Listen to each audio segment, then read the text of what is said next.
नीलावंती ग्रंथ एक बेहद ही खतरनाक ग्रंथ जो किसी को भी मार सकता है और किसी को भी अरबपति बना सकता है। एक ऐसा ग्रंथ जिसे इंसान ने नहीं बल्कि एक यक्षिणी ने लिखा है। यह एक ऐसा ग्रंथ है जिसे समझना थोड़ा कठिन है, पर जो इसे समझ जाता है वो बहुत ही अमीर हो जाता है। वह पशु पक्षियों, जानवरों, यहाँ तक कि कीड़े मकोड़ों की भी भाषा जानने लग जाता है तथा उनसे बातें कर सकता है। वह कोई भी छुपा हुआ खजाना, जो चाहे कितना भी पुराना क्यों न हो, उसके विषय में जान जाता है। ऐसा ग्रंथ होने के बाद भी इसे पढ़ने पर सरकार ने बैन लगा दिया है। पर ऐसा क्यों हुआ है, ये सब हम जानेंगे इस वीडियो में। तो बने रहे वीडियो के अंत तक, और पसंद आए तो चैनल को सब्सक्राइब जरूर करें। दोस्तों, मैं हूं आदित्य और आप देख रहे हैं तिमिर वर्ल्ड।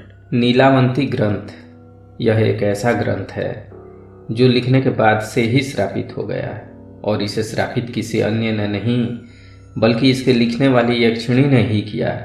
पर ऐसा क्यों, इसे श्रापित क्यों किया, और अगर श्रापित करना ही था तो इसे लिखा ही क्यों?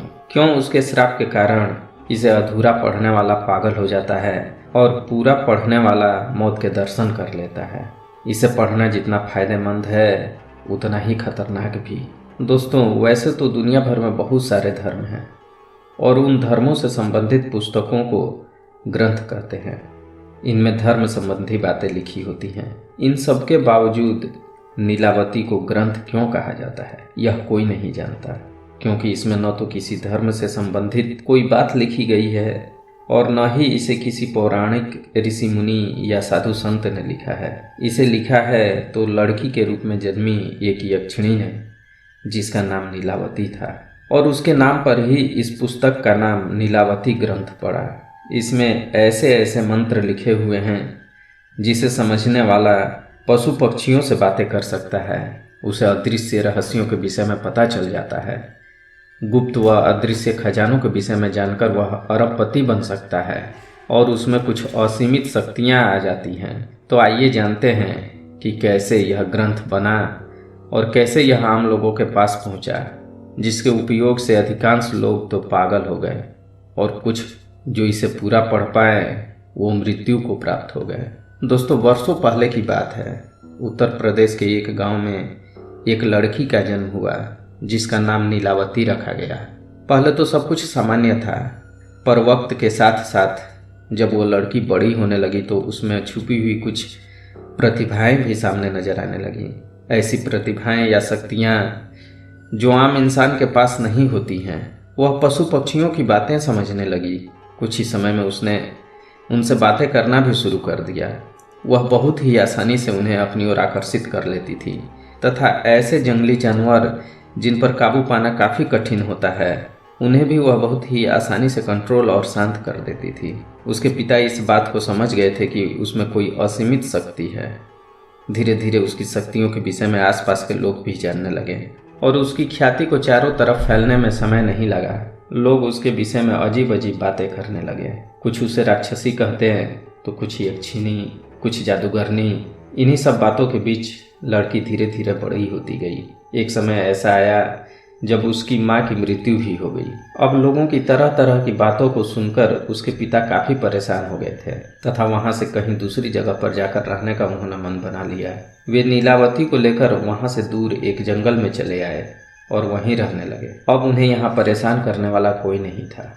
यहाँ भी नीलावती ने अपना पुराना काम जारी रखा और जंगल में निकलकर पशु पक्षियों तथा जानवरों से बातें करने लगती। उसे ऐसा करने में बहुत ज़्यादा आनंद आता था। अब उसने इन बातों को लिखना भी शुरू कर दिया था तथा अपने अनुभव को लिखकर अपने पास रख लेती थी। पहले तो उसके पिता ने उसे जंगली जानवरों से खतरा होने के कारण उसे रोका भी, पर जब देखा कि जंगल में रहने के बाद भी कोई जानवर उन्हें किसी तरह का नुकसान नहीं पहुंचाता, तो उन्होंने नीलावती को छूट भी दे दी। अब वे जान चुके थे कि इतने घने जंगल में रहने के बाद भी वे लोग जंगली जानवरों से नीलावती की असीमित शक्तियों के कारण ही सुरक्षित है। अब नीलावती रात के समय में भी जंगलों में चली जाती। अब तो उसने पशु पक्षियों एवं जानवरों के अलावे भूत प्रेतों से भी बातें करना शुरू कर दिया था। भूतों से उसे बहुत सारे मंत्र प्राप्त हुए जिनकी सहायता से मौसम को कंट्रोल करना, गड़ा हुआ धन प्राप्त करना, भूतों को वश में करना तथा इस तरह की बहुत सी जानकारियाँ उसे मिली। वह इन सभी जानकारियों को पन्नों पर लिखकर अपने पास सुरक्षित रख लिया करती थी। धीरे धीरे वह जंगल के अन्य भागों में भी काफ़ी आगे तक निकलकर नए नए भूतों प्रेतों से बात करने के लिए घूमने लगी। एक दिन जंगल में उसकी मुलाकात एक व्यापारी लड़के से हुई जो जंगल में डाकुओं के डर से छुपा हुआ था। वो नीलावती को देखते ही उस पर मोहित हो गया और किसी भी कीमत पर वह नीलावती को पा लेना चाहता था। उसने नीलावती के सामने विवाह का प्रस्ताव रखा और नीलावती ने विवाह से बचने के लिए उसके सामने कई सारी शर्तें रख दी, जैसे रात को वो घर पर नहीं रहेगी, जंगलों में चली जाया करेगी। नीलावती से वह किसी तरह का कोई सवाल नहीं पूछेगा कि वो कहाँ जाती है, क्या करती है, कभी उसे रोकेगा नहीं। इस तरह की कई सारी शर्तें उसने रखी, पर वह व्यापारी किसी भी शर्त पर नीलावती से विवाह करना चाहता था। उसने नीलावती की सारी शर्तें मान ली। अब नीलावती के पास कोई विकल्प नहीं था और उसने उस व्यापारी के साथ शादी कर ली। शादी के बाद वह व्यापारी नीलावती को लेकर एक गांव में चला गया और वे वहीं रहने लगे। दिन भर तो नीलावती घर में रहती, पर रात होते ही वो जंगल में निकल जाती थी। अब उसने जंगल में पिशाचों से भी बातें करना शुरू कर दिया था। एक पिशाच ने उसे बताया कि वो मनुष्य न होकर एक यक्षिणी है जो मनुष्य के रूप में जन्म लेकर लड़की के शरीर में फंसी हुई है। नीलावती को भी ऐसा शुरू से ही लगता था कि वो इस दुनिया की नहीं है, बल्कि उसकी दुनिया तो कहीं और है और वो अपनी दुनिया में जाना चाहती थी। उस पिशाच के बताए अनुसार अपने लोक में जाने के लिए वह एक पेड़ के नीचे साधना करने लगी। साधना के क्रम में पशु पक्षियों की बलि भी दी जाती थी। गांव वालों को तो नीलावती पर पहले से ही शक था। अब कुछ लोगों ने उसे साधना करते हुए भी देख लिया था। गांव वालों का मानना था कि वो जादू टोना सीखती है। नीलावती साधना के क्रम में अपनी हथेली से भी खून निकालकर उस पेड़ पर चढ़ाया करती थी। उस पेड़ पर बहुत सारे खून के धब्बे थे। अभी गांव वालों का शक उस पर था ही। इसी बीच गांव से एक एक कर कई बच्चे गायब होने लगे। अब सबका शक नीलावती पर गया कि उसने उनकी बलि दे दी होगी, पर किसी ने नीलावती को बच्चों को चुराते हुए या ले जाते या फिर बलि देते देखा नहीं था। उन लोगों को केवल शक था। गांव वाले अब नीलावती को अपने गांव से भगा देना चाहते थे। उधर नीलावती का पति भी उसका पीछा करते हुए उसे पक्षियों की बलि देते और फिर पेड़ के नीचे बैठकर साधना करते देख चुका था। वह यह अच्छी तरह से जान चुका था कि नीलावती कोई साधारण स्त्री नहीं है। जब नीलावती की साधना अंतिम दौर पर चल रही थी तो उसे पिशाच ने बताया कि वह अपने लोक कैसे जा सकती है। पिशाच ने बताया कि नदी में एक लाश बहकर आ रही है जिसकी जांघ में एक मोती है। तुम उस मोती को प्राप्त कर लो। मोती हाथ में आते ही तुम्हें एक नाव दिखाई देगी। तुम ये मोती उस नाव के नाविक को दे देना और वह नाव तुम्हें लेकर तुम्हारे लोक चली जाएगी। उसने नीलावती को चेताया भी कि यह मौका सिर्फ एक बार मिलेगा। यदि वह चूक गई तो हमेशा के लिए यहीं फंसी रह जाएगी। नीलावती का पति उसका पीछा करता हुआ यहाँ तक आया था। वह यह सारी बातें छुपकर सुन रहा था और नीलावती को साधना करता देख रहा था। उधर दूसरी तरफ पूरे गांव वाले नीलावती से मुक्ति पाने के लिए एकजुट होकर इधर ही आ रहे थे और इन सारी बातों से अनजान नीलावती अपनी साधना में लगी हुई थी। कुछ ही समय बाद नदी में एक लाश बहती हुई आई। नीलावती उस लाश की तरफ पानी में आगे बढ़ने लगी। उधर गांव वाले भी एक साथ होकर इधर ही आ रहे थे। नीलावती उस लाश के करीब पहुंच चुकी थी तथा उसकी जांघ में से मोती निकालने के लिए उसके पास कोई हथियार नहीं था। समय व्यर्थ न करते हुए उसने अपने दांतों से ही उसके जांघ को चीर डाला और मोती को अपने हाथों में ले लिया।